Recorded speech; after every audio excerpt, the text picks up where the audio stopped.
खुशामदीद। आज हम पाकिस्तान की खारजा पॉलिसी के एक बहुत ही अहम मोड़ को समझने की कोशिश कर रहे हैं। एक ऐसा मोड़ जो न सिर्फ खित्ते बल्कि शायद पूरी दुनिया के लिए अहमियत रखता है।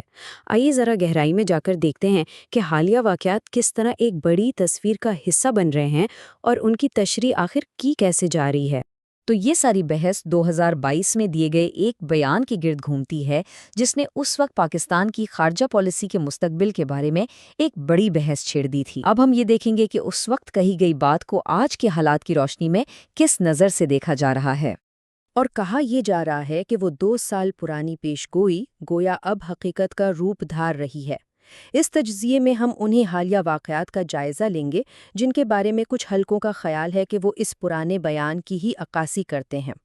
तो आइए देखते हैं इस मामले का पहला और सबसे अहम नुक्ता, और वो है पाकिस्तान का गज़ा से मुतालिक एक बैनुल अक़वामी अमन बोर्ड में शामिल होने का हालिया फैसला। ये फैसला इतना अहम क्यों है और इस पर आखिर क्या सवालात उठ रहे हैं, आइए देखते हैं। अच्छा, तो बहस यहाँ से शुरू होती है कि एक तरफ तो पाकिस्तान का सरकारी मौक़िफ़ ये था कि इस कॉन्फ्रेंस में शिरकत का मकसद फ़िलिस्तीनियों की मदद करना है, लेकिन दूसरी तरफ वहाँ से जो तस्वीर सामने आईं उनमें नुमाइंदों के रवैये को इस संजीदा मौके के लिए नामुनासिब समझा गया। और जो बात इस बोर्ड को मज़ीद दिलचस्प बनाती है वो ये है कि दुनिया की कई बड़ी ताकतें इससे बाहर हैं। आप देखें, स्पेन, जर्मनी, फ्रांस, बरतानिया, हत्ता कि चीन और रूस जैसी ताकतें भी इसमें शामिल नहीं हैं। इन ममालिक की गैर मौजूदगी खुद इस बोर्ड की नौइयत पर कई सवाल उठाती है। अब पाकिस्तान के इस फैसले पर जो सवालात उठे उनके कुछ जवाबात हमें पाकिस्तानी फ़ौज के तर्जुमान यानी DGISPR की एक हालिया प्रेस ब्रीफिंग में मिले। आइए ज़रा इस ब्रीफिंग के अहम नुकात पर एक नज़र डालते हैं। इस ब्रीफिंग में जो सबसे बड़ा और अहम सवाल पूछा गया वो ये था कि क्या पाकिस्तान बैनुल-अक़वामी अमन फ़ौज के हिस्से के तौर पर अपने फ़ौजी गज़ा भेजेगा। ये एक ऐसा सवाल था जिसके जवाब का सबको इंतज़ार था, क्योंकि इसके बहुत दूर रस असरात हो सकते हैं। तो सरकारी जवाब ये आया कि देखिए, फ़ौज भेजने का फ़ैसला तो सिविल हुकूमत ने करना है। फ़ौज हुकूमत के अहकामात पर ही अमल करती है और सिफारती सतह पर हिकमत अमली ये है कि अमेरिका के साथ मिलकर काम किया जाए, क्योंकि ये समझा जाता है कि सिर्फ वही इसराइल पर हकीकी मानों में असरअंदाज हो सकता है। लेकिन साथ ही एक बहुत वाज़े रेड लाइन भी खींच दी गई। साफ साफ कह दिया गया कि पाकिस्तान किसी भी सूरत में फ़लस्तीनी ग्रुपों के खिलाफ किसी कार्रवाई का हिस्सा नहीं बनेगा। ये बयान पाकिस्तान की रिवायती खारजा पॉलिसी के बिल्कुल मुताबिक था। लेकिन यहाँ पर असल सवाल पैदा होता है, बहुत अहम सवाल, कि अगर इस अमन बोर्ड का एजेंडा या उसके फैसले पाकिस्तान की इस बयान करदा पॉलिसी से, उस रेड लाइन से टकरा गए, तो फिर पाकिस्तान का लाएअमल क्या होगा। इसका जवाब एक नई पॉलिसी की शक्ल में सामने आया, जिसे कहा जा रहा है अंदर से मुखालिफत। मतलब ये कि अगर बोर्ड का कोई फैसला पाकिस्तान के मुफादात के खिलाफ हुआ तो पाकिस्तान बोर्ड छोड़ेगा नहीं, बल्कि उसके अंदर रहकर ही उसकी मुखालिफत करेगा। और यहीं से बात उस तासुर की तरफ जाती है कि पाकिस्तान की पॉलिसी में अल्फाज और आमाल के दरमियान शायद कोई तजाद मौजूद है। आइए इस नुक्ते को मज़ीद समझते हैं कि ये तासुर आखिर बन क्यों रहा है।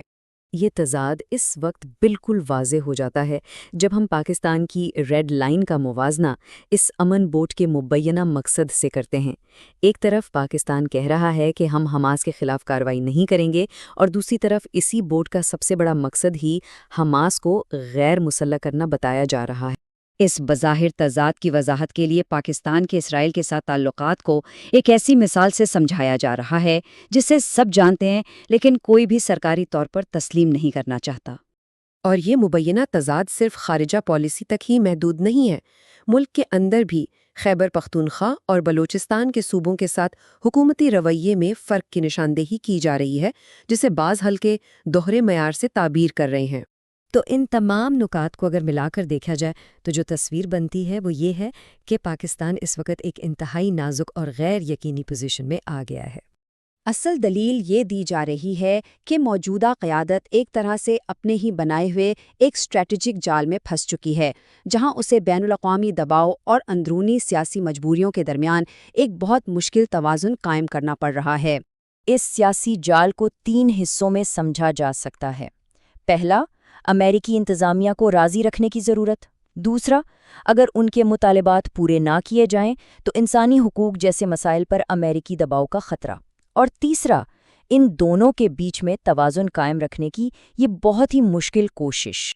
اور یہ سب کچھ ایک ایسے ماحول میں ہو رہا ہے جہاں پورے مشرق وسطیٰ میں فوجی کشیدگی اپنے عروج پر ہے۔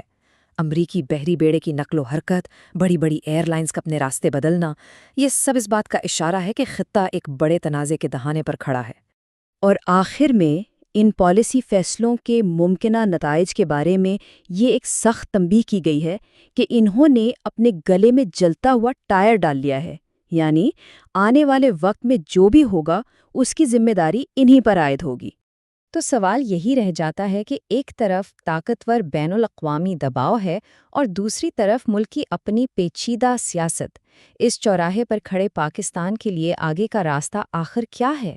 اس کا جواب تو شاید آنے والا وقت ہی دے گا۔